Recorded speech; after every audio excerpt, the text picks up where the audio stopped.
Les fondements bibliques de la grâce de Dieu. La grâce de Dieu est un thème central et transversal qui parcourt toute la Bible.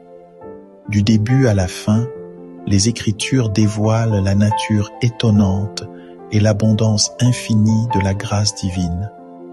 La grâce de Dieu apparaît déjà dans le récit de la création. Au commencement, Dieu créa le ciel et la terre et tout ce qui s'y trouve. Lorsque l'humanité chute dans le péché, Dieu ne réagit pas avec la colère immédiate, mais il démontre sa grâce en promettant un Rédempteur. Les histoires des patriarches, les lois mosaïques et les prophéties de l'Ancien Testament dévoilent aussi la grâce de Dieu de manière constante. Les exemples d'Abraham, qui crut à la promesse de Dieu malgré les circonstances apparemment impossibles, et de David, dont le péché fut pardonné malgré ses transgressions, illustre la grâce divine opérant dans la vie de ses enfants.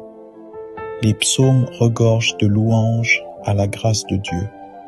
Mais toi, Seigneur, tu es un Dieu compatissant et miséricordieux, lent à la colère, abondant en grâce et en fidélité. Psaume 86, verset 15. Ces paroles résonnent comme une déclaration intemporelle de la nature gracieuse de notre Créateur. Les prophètes annoncent la venue d'une nouvelle alliance caractérisée par la grâce abondante. Jérémie prévoit un temps où Dieu pardonnera les péchés et écrira sa loi dans les cœurs de son peuple, témoignant ainsi de la grâce transformante de Dieu. L'apogée de la grâce divine se trouve en Jésus-Christ. Jean 1 verset 14 proclame « La parole s'est faite chair et a habité parmi nous, pleine de grâce et de vérité ». À travers ses enseignements, ses miracles et ultimement sa mort et résurrection, Jésus incarne la grâce de Dieu offerte à l'humanité déchue. Les lettres apostoliques explorent profondément la théologie de la grâce. Éphésiens 2, versets 8 à 9 déclare « Car c'est par la grâce que vous êtes sauvés, par le moyen de la foi.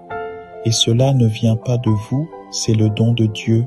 Ce n'est point par les œuvres, afin que personne ne se glorifie. » Dans l'Apocalypse, la vision de la nouvelle Jérusalem et la promesse d'une éternité passée dans la présence de Dieu révèlent la grâce comme la force motrice derrière le plan rédempteur de Dieu.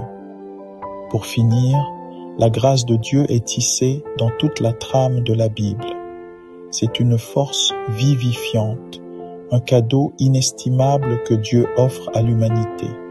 En tant que chrétiens, nous sommes appelés à vivre dans la réalité de cette grâce, à en être transformés et à la partager avec le monde qui nous entoure.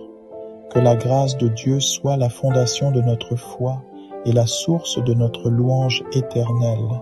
Amen.